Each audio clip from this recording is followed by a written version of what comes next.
ကဲ့မင်္ဂလာပါတွင်ခုံနီးပြည် YouTube channel နဲ့ Facebook page ကနေကြိုဆိုပါရစေကျွန်တော်နာမည်ထုံမင်းလို့ခေါ်ပါရစေ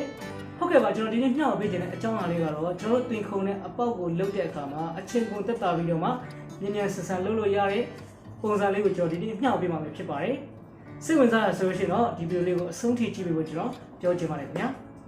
ဟုတ်ကဲ့ပါကျွန်တော်ဗီဒီယိုလေးမတော်ခင်မှာကျွန်တော်ရဲ့ YouTube channel လေးကိုလည်း like subscribe လေးလုပ်ပေးဖို့ကျွန်တော်တောင်းဆိုချင်ပါတယ်ခင်ဗျာโอเคအဲ့ဆိုရှင်ကျွန်တော်ဗီဒီယိုလေးကိုစလိုက်အောင်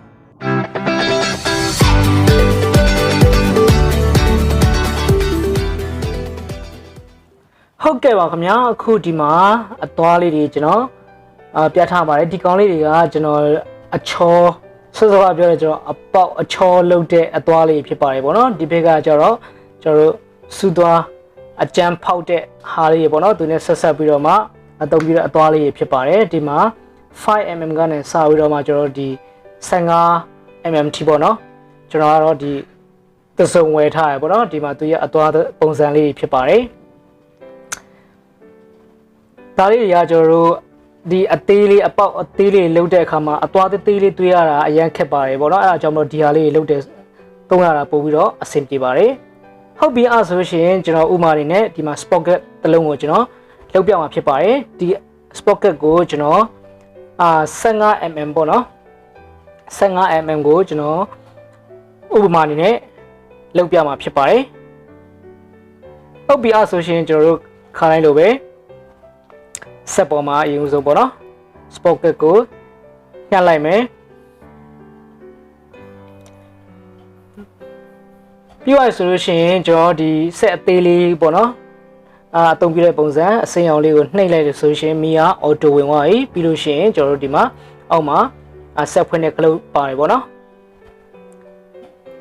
ဒီကောင်ကလည်းဘယ်ညာလှည့်လို့ရပါတယ်ဒီဆက်အသေးလေးအသုံးပြတဲ့ပုံစံကိုလည်းကျွန်တော်မျှဝေပေးပြီးသားဖြစ်ပါတယ်ကြည့်ကြတယ်ဆိုရှင်တော့ကျွန်တော်ရဲ့ YouTube channel မှာဝင်ပြီးတော့မှကြည့်လို့ရပါတယ်ဟုတ်ကဲ့ပါအဲ့ဆိုရှင်ကျွန်တော်ဒီမှာအတော့ကိုထည့်ပြီးတော့မှစားပြီးတော့မှကျွန်တော်လုပ်ပြမှာဖြစ်ပါတယ်ဒီမှာအခုကျွန်တော်ဖောက်မဲ့အသွားကတော့ဒါဘယ်လောက်ရှိလဲဆိုလို့ရှိရင်14.3ရှိရပေါ့နော်14.3 14.4လောက်ရှိပါတယ်เนาะဒီကောင်နဲ့ကျွန်တော်ဖောက်မှာဖြစ်ပါတယ်ဒီ 15mm ဆိုလို့ရှိရင်ကျွန်တော်သူ့ရဲ့အနည်းဆက်ဆုံး 0.5 လောက်အထိကိုကျွန်တော်အလိုထားပေးရတယ်ပေါ့နော် 14.5 တို့အဲ့လိုမျိုးဒါမှမဟုတ်ရှင်14လုပ်လို့ရတယ်ပြီးလို့ရှင်14.5 ထိပေါ့နော်လုပ်လို့ရတယ်ပြီးလို့ရှင်ကျွန်တော်အချောအသွားနဲ့တခါညှိလို့ရတာဖြစ်ပါတယ်โอเคအဲ့ဆိုရှင်ကျွန်တော်ဒီမှာ14.3 လောက်နဲ့ဒါပြီးသွားဆိုရှင်ဒါကျွန်တော်ဒီကောင်နဲ့အချောပေါ့နော်ကျွန်တော်လုပ်ပြမှာဖြစ်ပါတယ်အချိန်ကြီးပေါ့နော်မကုန်ဘူးမြန်မြန်ဆန်ဆန်နဲ့ဒါကျွန်တော်တို့အလုပ်ပြီးစီတာဖြစ်ပါတယ်ပေါ့နော်ဒီအသွားလေးအသုံးပြီးတော့ဒီမှာ 15mm ပေါ့နော်ဒီအသွားလေးက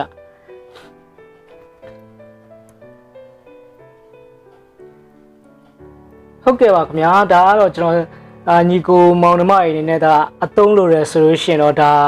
ဒီဟာလေးတွေကိုအသုံးပြုလို့ရရဲဆိုတဲ့အကြောင်းအရာလေးကိုကျွန်တော်မျှဝေပေးတာပဲဖြစ်ပါတယ်တိပိသားဆရာကြီးဆိုလို့ရှိရင်တော့ဒါကြော်သွားပါတော့ကျွန်တော်ညီကိုမောင်နှမတွေကိုဒါ knowledge ပိုင်းအနေနဲ့ပတ်သက်ပြီးတော့မှလည်းကျွန်တော်ဒါမျှဝေပေးတဲ့သဘောတရားလေးပဲဖြစ်ပါတယ်ဟုတ်ပြီအဲ့ဆိုလို့ရှိရင်ကျွန်တော်ဒီမှာဒီအသွားကိုတော့ဒီစီလေးနည်းနည်းလေးဆွတ်ပြီးတော့မှာပေါ့နော်စီလေးနည်းနည်းလေးတုပ်ပြီးတော့မှကျွန်တော်တို့ဖောက်လို့ရပါတယ်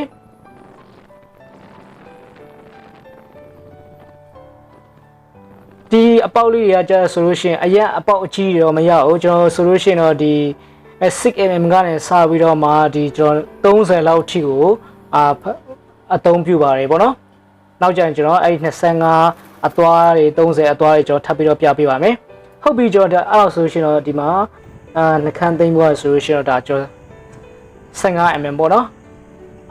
ဒါအချောလုပ်ပြီးတော့ဖြစ်ပါတယ်ဒီမှာသူ့ရဲ့ shape ပေါ့နော်ဒါ 15mm ရှိတဲ့တန်ချောင်းလေးဖြစ်ပါတယ်အရင်အဆင်ပြေတယ်ပေါ့နော်ဒါခဏလေးပဲပေါ့နော်ဒါကျွန်တော်လောက်ရတာဟုတ်ပြီကျွန်တော်ပြည့်လာမပြည့်လာဒီမှာကြည့်ကြည့်ကလေးပါနဲ့နော်လုံးဝ 15mm ကွက်တိပဲဖြစ်ပါတယ်ပေါ့နော်ကျွန်တော်အဲ့တော့အရင်သဘောကျတယ်ဒီဟာလေးတွေကိုကျွန်တော်အချိန်ကုန်တက်တာပြီးတော့မှလောက်ရတာလွယ်ကူပါတယ်အဲ့ဒါကြောင့်မလို့ညီကိုမောင်နှမတွေနဲ့ဒီအသွားလေးတွေအသုံးပြုခြင်းနဲ့ဆိုလို့ရှိရင်တော့ဒီစက်မှုစုံတွေမှာမှာယူလို့ရနိုင်ပါတယ်ဒီမှာပေါ့နော်ဒါစောစောကကျွန်တော် ပြထားတဲ့အသွားအချောလိုက်တဲ့အသွားပုံစံလေးဖြစ်ပါတယ်ဒီမှာပေါ့နော်ဒီဆိုကျွန်တော်ပြောတဲ့ဒီ 30mm ဒီပြကျွန်တော် 25mm ပေါ့နော်ဒီဟာလေးနဲ့လည်းကျွန်တော်တို့မြင်မြင်ဆန်ဆန်အချောလုပ်လို့ရပါတယ်ဒီမှာသူ့ရဲ့အသွားပုံစံလေးဖြစ်ပါတယ်ပေါ့နော်ဒီအသွားမှာဆိုလို့ရှိရင်လည်းဒီမှာသူတခါလေးတစ်စိတ်ရိုက်ထားပါတယ်ဘယ်လောက် mm ရှိရဆိုတော့ဒီမှာ25ပေါ့နော်ဒီကောင်က25mm ရှိတဲ့အသွားဖြစ်ပါတယ်ကျွန်တော်ကလီပါနဲ့တိုင်းကြည့်မယ်ဆိုလို့ရှိရင်လေလုံးဝသူတို့ကကွက်တီလောက်ထားတာဖြစ်ပါတယ်နော်နော်ဒီမှာကြည့်ကြည့်နော် 25mm ဖြစ်ပါတယ်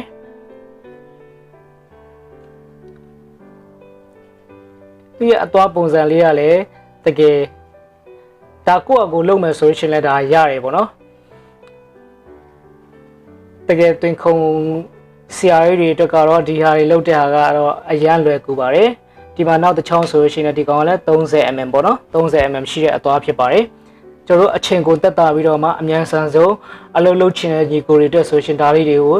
စောင့်တင်းတယ်လို့ကျွန်တော်ကတော့အကြံပြုချင်ပါတယ်ခင်ဗျာဒါလေးကတော့စောစောကကျွန်တော်အသုံးပြုတဲ့ဒါ 15mm ရှိတဲ့အသွားလေးဖြစ်ပါတယ်ပေါ့နော်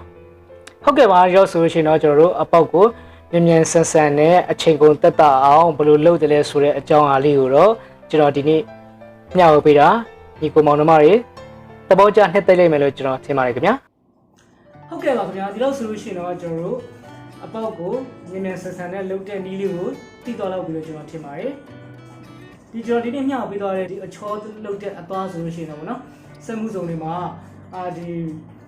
မှားလို့ရနိုင်ပါတယ်။ဘာကြောင့်လဲဆိုရင်ကျွန်တော်ကိုယ်တိုင်လည်းဒီစက်မှုစုံကနေပဲကျွန်တော်မှားထားဖြစ်ပါတယ်ဗောနော်။ဟုတ်ကဲ့ပါအဲ့ဆိုလို့ရှိရင်ကျွန်တော်ဒီလိုမျိုးသင်ခုံနည်းပြန်နဲ့ပတ်သက်ပြီးတော့မှနောက်ထပ်ဗီဒီယိုလေးတွေလည်းသင်ဖို့ရှိပါတယ်။အဲဒါကြောင့်မလို့နောက်ထပ်ဗီဒီယိုလေးကိုလည်းဆက်လက်ဆောင်ရွက်ပေးပါလို့ပြောရင်းနဲ့အားလုံးကိုနှုတ်ဆက်ပါတယ်ခင်ဗျာ။အားလုံးဘိုင်ဘိုင်